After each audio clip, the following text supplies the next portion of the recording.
بەڵام من پێم وایە بەنسبەت نەتەوەی کوردەوە لە میانی دیمانەیەکی تایبەتدا لەگەڵ کەناڵی ئاسمانی پەیام کە تایبەت بوو با پرسە هەنووکەیەکانی هەرێم و ناوچەکە و بە تایبەتیش کۆنگرەی چوارەمی کۆمەڵی ئیسلامی، مامۆستا عەلی باپیر ئەمیری کۆمەڵی ئیسلامی تیشکی خستە سەر چەند دەوەرەیەکی گرنگ لەبارەی پەرۆشی خەڵک بۆ کۆمەڵی ئیسلامی. مامۆستا عەلی باپیر وێڕای ئەوەی سوپاسی کردن ئاماژەی بەوەدا ئێمەش چاوەڕوانی زیاترمان لە خەڵک هەیە. من لێرەشەوە دڵسۆزانە بە خەڵک دەڵێم ئەگەر ئومێدیان بە ئێمە هەیە، چاوەڕوانیان لە ئێمە هەیە، متمانیان بە ئێمە هەیە، بێگومان ئەمە سوپاسیان دەکەین. بەڵام بابزان ئێمەش چاوەڕوانیمان لە خەڵک هەیە.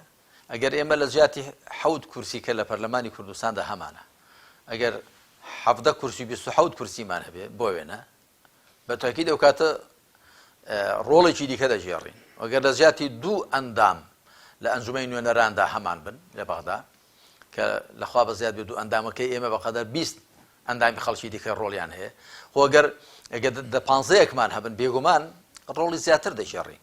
بۆ ئێمە شەو چاوەڕوانیمان لە خەڵک هەیە. دەڵێن بۆ ئەوەی کە چاوەڕوانیەکانی کە ئێوە لە ئێمەتان هەیە و ئومێدەواری کە ئێوە بە ئێمەتان هەیە، ئێمە زیاتر بتوانین لە ئاستی چاوەڕوانی ئومێدی ئێوە دابین. ئێوە چاوەڕوانی ئومێدی ئێمە لە خۆتاندا جێبەجێکەن. باشەوە خەڵکە هەر تێری نەخوارد لە گەندەڵی و پۆخەڵی و لە قۆرەخکاری حکومڕانانی هەرێمی کوردستان، هەر تێریان نەخوارد، یعنی هەر بە دواندا دەڕۆن. عجایبە، یعنی بەڕاستی من سەرم لە خەڵک سوورماوە. ئەگەر ئەم جارە هەرچەندە بواە لە مێژیش بە هەڵوێستیان گۆڕی بایە، بەڵام ئەگەر ئەم جارە هەروە بکەن ماناوە هەمووی لەگەڵ ئەم دەسەڵاتدارانە زۆربەی ئەوانەی کە دەنجیان معناوە شەریکە دزن. لە وەڵامی ئەو پرسیارەشدا ئایا کۆمەڵی ئیسلامی با کێشەوە دەچێتە کۆنگرەیە خود کێشەی نییە؟ ئەمیری کۆمەڵی ئیسلامی جەختی کردەوە کە بێگرفتترین حزب لەم گۆڕەپانە ئێستای هەرێمی کوردستاندا کۆمەڵی ئیسلامیە. من پێم وایە بێگرفتترین حیزب لەم ئێستا لەم گۆڕەپانی ئێستای هەرێمی کوردستاندا کۆمەڵی ئیسلامیە.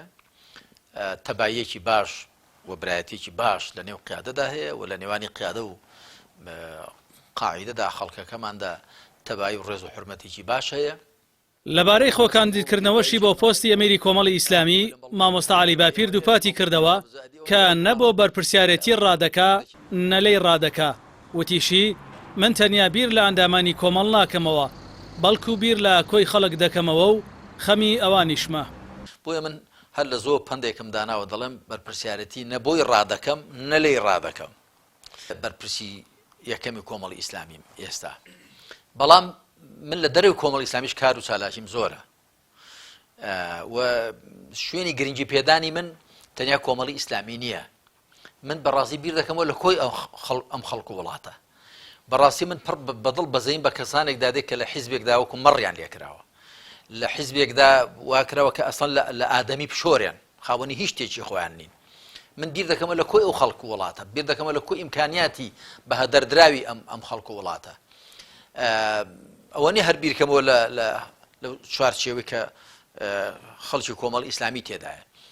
جا ئەگەر خەڵکەکە ڕێگەمان بدەن من دەستم کراوەتر بێ بە بۆچوونی خۆم و لە دەرەوەی کۆمەڵی ئیسلامی زیاتر بتوانم دەوری خۆمە بینم، من ئەندامێکم لە کۆمەڵی ئیسلامیدا، ئەوە باشە. ئەگەر لێشمان نەگەڕێ پیان وابێ کە من هەر پێویستم لەم خۆناغەشدا، ئەوە من بەڕاستی بەرپرسیارەتی کە ئێستا بە تایبەتی ئێستا ئەرکە و قورساییە و زەحمەتە، کاتی تنگانەیە.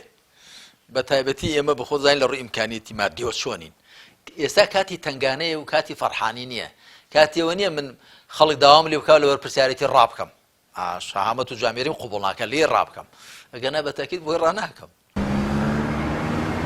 سبەینێ کۆنگرەی چوارەمی کۆمەڵی ئیسلامی بە بەشداری 900 ئەندام لە شاری سلێمانی دەست پێ دەکات. لە ئێستاشدا سەرجەم ئامادەکاریەکان بۆ بەڕێوەچوونی کۆنگرەکە کراوە.